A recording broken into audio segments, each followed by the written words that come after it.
Hi, everyone. I really hope you enjoyed the LGBTQ shorts from Indie Meme. My name is Kareem Khubchandani. I'm an assistant professor in theater, dance, and performance studies and women's gender and sexuality studies at Tufts University in Medford, Massachusetts in the US. And I've collaborated with Indie Meme before. I used to live in Austin. I love this festival. I've seen it since its babyhood. And I really love that LGBTQ shorts are being given a platform on this, and I loved the films, the 5 films that we saw: A Coup, My Mother's Girlfriend, Do for USHA, the song we sang in QORMA, and I have the pleasure of speaking with some of the filmmakers here today. Welcome. And I'm going to start by asking you to tell me a little bit about how this film fits in your larger body of work and how you arrived at the theme, just as a way of introducing yourself and your relationship to the film. So how does it fit in your larger body of work, and how did you arrive at the theme? And Rohan, if we can start with you. Hi, Kareem. It's great talking to you now, and thank you for selecting the film for the festival. About my film short film Farusha, it was actually one of this actress Chaya Kadam, who we are seeing in a lot of Bollywood and Marathi films. So I was working on one script, and she had come for the reading. And after the reading, she was just talking about the characters she wanted to play. And suddenly she said, "Why don't you write a lesbian story? I really want to play that character." And before that, I was actually thinking, if I'm making another short film, I want to tell a story of a woman, lesbian woman, because we always see films of gay men. So I want to, and because I have friends, I was like, I need to make a film about women. And and then she said that you write something, and then I was like, okay, let me see if I get some idea. And suddenly one day, when I was thinking about it, I got this one image where this woman, Usha, is walking to her work, and this some motorcyclist is following her, and she's avoiding him. So I started thinking, why is she avoiding him? And that's how actually story started. And one of the inspiration for Usha was my mother too, because my mother is illiterate. When she got married to my father, that's when she came to Mumbai, and my father taught her how to write her name, and that she uses as a signature. And I thought, I can use that in this film. So how that naive attraction towards the school teacher slowly starts empowering her, and how she takes control of her life. So I thought that was interesting, a real life incident I can really use in my film. And I also I knew that I wanted to I didn't want to make this character question her sexuality, because I remember when I was a small kid, I really never questioned it. Rather, I was enjoying that. I was trying to find some reasons to spend time with those boys, my neighbors. So I thought that was so normal for me, and we need to normalize these stories now. It's very important, and that's why I thought this, even though this woman is a single mother and stays in a very small village in Maharashtra, and she's an illiterate, but still she explores her sexual awakening bravely. And I think that was one of the reasons when the villagers where we shot the movie, they saw the movie, they didn't feel any awkwardness while watching the movie. Rather, they were saying that we really like this film, and now we know what you were actually doing, because we never told them what the movie was about. And finally, when they saw it, they actually liked it. So that's when I realized, the way you portray your character, that will make them normal like any other human beings, and then audience also accepts them without any I think any judgment or problems. That was my overall idea. Thanks. Aarti, can you tell us a little bit about how you arrived at the theme of your film? Yeah, sure. Firstly, thank you for having me and the song we sang. Um, I think for me, this was my first short film, and it was a first short film for the team as well, like the production house I've been working at Green Chutney Films. And since it was a first, I wanted the story to be personal. So I wanted to take things that I already know and then try to see if like, I can work on the craft and make a film about like that. And I've lived in Ahmedabad all my life, so um, setting a story in Ahmedabad on the festival of Navratri about two women, because it was something that I had not seen on screen. It was like I've been celebrating Navratri all like since childhood and stuff, but and it was the time of the year where like a lot of flirting happens and like couples are on the streets, and it's like very liberating for a place like Ahmedabad, which is not so liberating. So yeah, like I realized that like a queer couple spending the night together, in on a festival like that, and two women walking the roads of Ahmedabad alone at night without any fear, which is something that doesn't happen often in reality, because you're like always on the lookout for something. So I just wanted to see all those things on screen. So all these like multiple sort of images and like ideas were something that I drew to, and then it became uh, this conversational film between Krishna and Alia. So yeah. Great. And Faraz, I know you've made queer shorts before. Can you tell us where this film fits in your larger body of work? Yeah, thank you for the question, Kareem. I think interestingly, QORMA was born in a question and answer segment at Harvard University when I was showcasing Sisak, my earlier film. And someone in the audience actually reached out to me and they said, this is really amazing, this film, we really like it, but where are the queer women? We don't really see queer women. We don't really see, gender fluid people, especially from the South Asian diaspora, back home in India.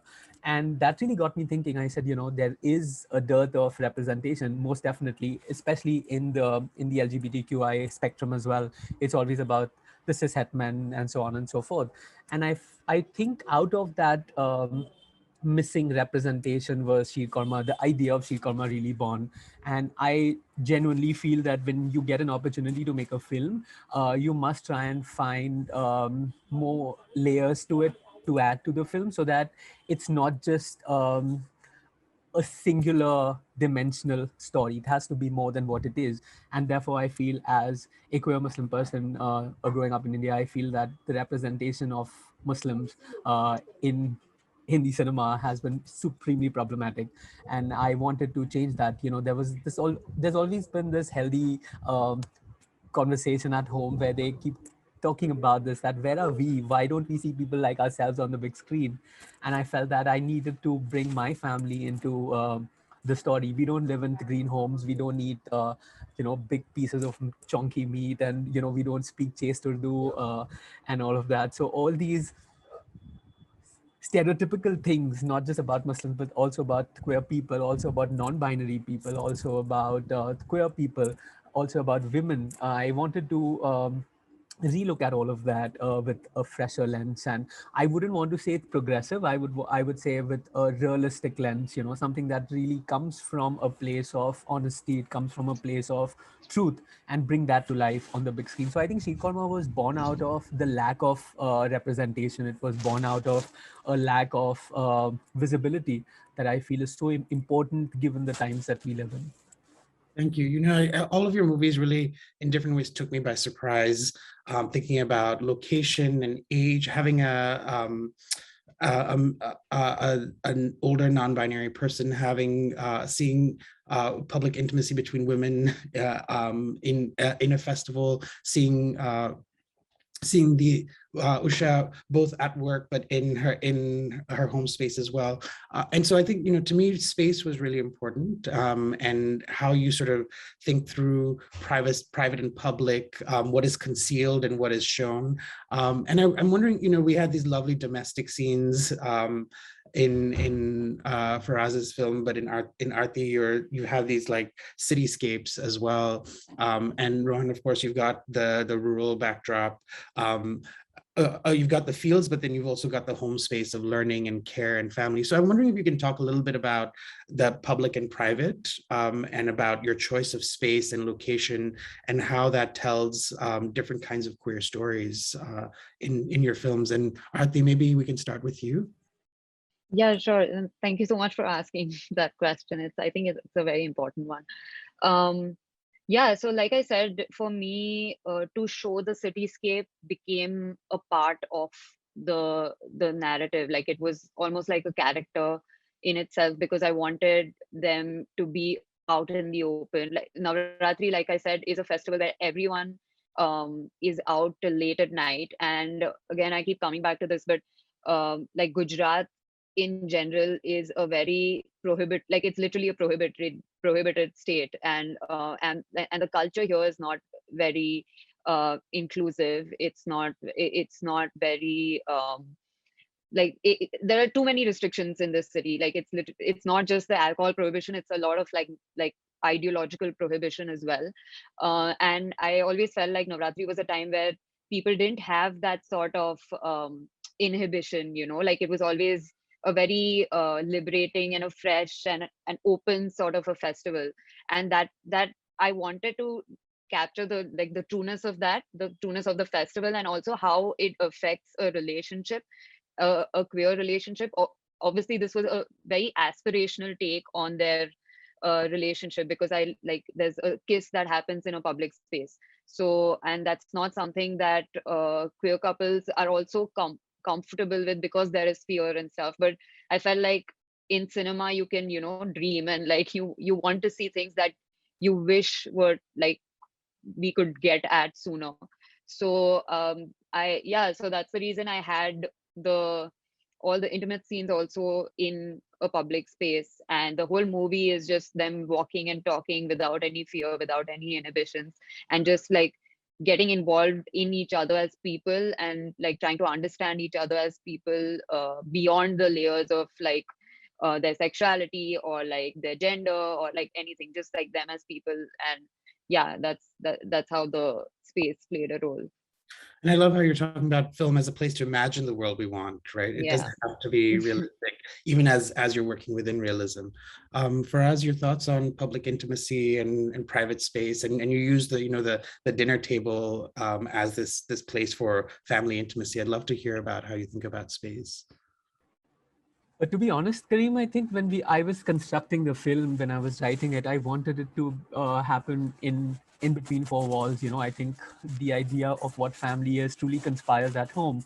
Most of our deepest intimacies, most of our most random conversations, and the conflicts, the love, it all happens between these four walls.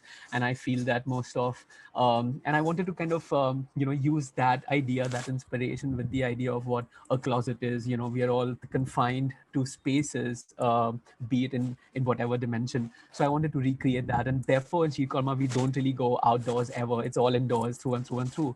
All the characters have their own spaces, and they're trying to move around and explore those particular spaces, not just, I think, not just in terms of externally, but also internally, within each other. And I feel that that's where I feel the most amount of dynamics, be it the political, be it social, they all sort of come to the surface and take the story forward. um, the biggest inspiration for that was, of course, my own family. And I think all the families, I think most of the conversations that I've had with so many people, so many couples across the globe who actually ended up becoming an inspiration for Sheer Korma, all these conversations actually happened around the dinner tables. So I just felt like it is so iconic to have this symbolism of a dinner table, to start off the film with, and especially with food. I think food as an emotion is so powerful. We don't really talk about it, but I think most South Asians, we all, I think, for us, food continues to be a metaphor. It continues to be an emotion, and I wanted to use that. So the film really opens with the pot of the biryani, and it really ends with the pot of sheer korma. No spoilers, but I feel that journey of each individual, of each the character, with their with their surroundings and with food, I feel that becomes really the underlying sort of narrative also that is at play, not just in terms of aesthetics, but also in terms of a deep layered narrative that helps one understand beyond what characters, there are so many conversations that we don't really have at homes. Most of these conversations are always understood between two people. It's expected to be understood. So I wanted to relive those little experiences where we don't talk about our deepest emotions, but it's all understood and it's all okay just by sharing food. So, and that only happens at home, not at a restaurant, or has to happen at home. So I wanted to create that. Great. And Rohan, I know this started with a vision of a kind of public interaction between Usha and someone on a bike. Can you talk a little bit about how you thought about space in the public and private? Yeah, so in terms of space, as in the village, remote village, uh, uh, all of our relatives stay in the village. It's only my family that stays in Mumbai. So every summer vacation, we used to go to the village, and these villages are very small villages, like, just 30, 40 houses. So that's small village. So when I was a teenage, I used to think, I used to look at my cousins and all, and I used to think there must be some gay boy even here, right? And how's their life here? I used to think a lot, but of course I could never ask that question to any of my cousins. So I used to always think about that. And that's why, I knew that, one day I want to make this queer story that happens in a small village, because during my when I was working as an interior designer, I was open to my most of my colleagues, and sometimes we used to have these debates actually, where they used to say, this queerness or this being gay is not Indian, it has come from West and this and that. And I used to tell them, what, I have some friends who are from small villages. They had no idea about gay pride or anything. They never saw any gay films before, but they also feel the same thing. So it's natural. That's why they were feeling those things. And so sexuality can happen anywhere. So that was the one of the seed that I wanted to put my story in a small village, to show that it's a very human thing, and you don't have to be of a particular class. Because I remember one of my acquaintance, he accidentally saw me at one of the gay parties, and he was an electrician, so he was working there, and he saw me. And 2 days later, when I met him in my area, and he asked me, what were you doing there? And I was like, I was with my friends partying. And he said, that's not place for us, that's for rich people. So they have this mindset, and I wanted to question that mindset. That is why I thought this space, rural space, is very important, that now it should come in the movie, because we don't really see rural stories, and there are many people out there, and I thought in terms of queer narratives, this could be a new space. And that is why when you see Usha and teacher, whenever they are together, all the shots I shot from a distance, because I wanted to see those two characters in that rural rugged landscape together. So when they're in that one long sequence, when they're walking, you see them in that rural space, and that makes a difference. So that was important for me in this film. Thanks. And what you're saying about how we stage Indianness as queer, I think is really important. And one other thing that you all do actually is that you all take us to some kind of festival or celebration in your films, and I think that these are ways of troubling the idea also that our faith and our queerness aren't compatible. To actually see flirtations at Navratri, to see coming out and family reckonings over at Eid, right? Like these are important places where our queerness and our faith can actually be in conversation, and that ritual practices are actually places where our gender and sexuality is also made. And so I really love that across your films.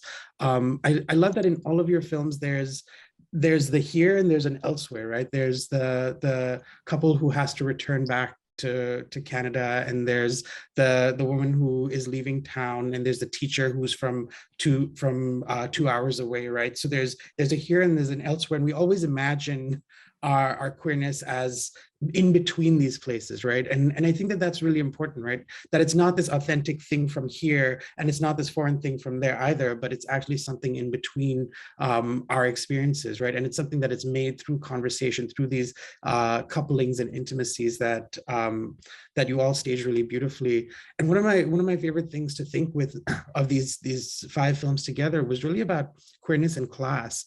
Faraz, you talked about how you're by staging this Muslim family, you're interrupting the ways that we think about Muslims and Islam in India, and this is, and especially given the moment that we're in, right? It's really important to rethink our conceptualization of all kinds of others, right?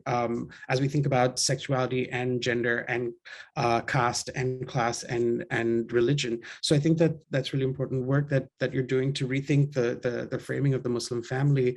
We see this English educated teacher with someone who's with USHA, and we see, we see the kind of white pink collar work of education with manual labor in the field. And I think that that's, again, not just thinking about class, but actual work, right?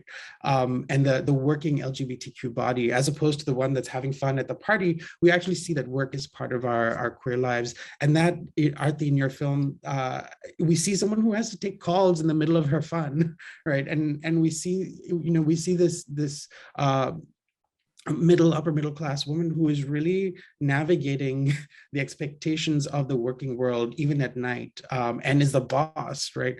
And is calling people out for not doing their work. And so I just think that these with class really remind us that our queerness, our desires are fully imbricated in other parts of our lives. They're imbricated in our faith and in our families, and are not separate from those things. So I just want to thank you for really brilliant films that are doing complicated work in a very short amount of time too.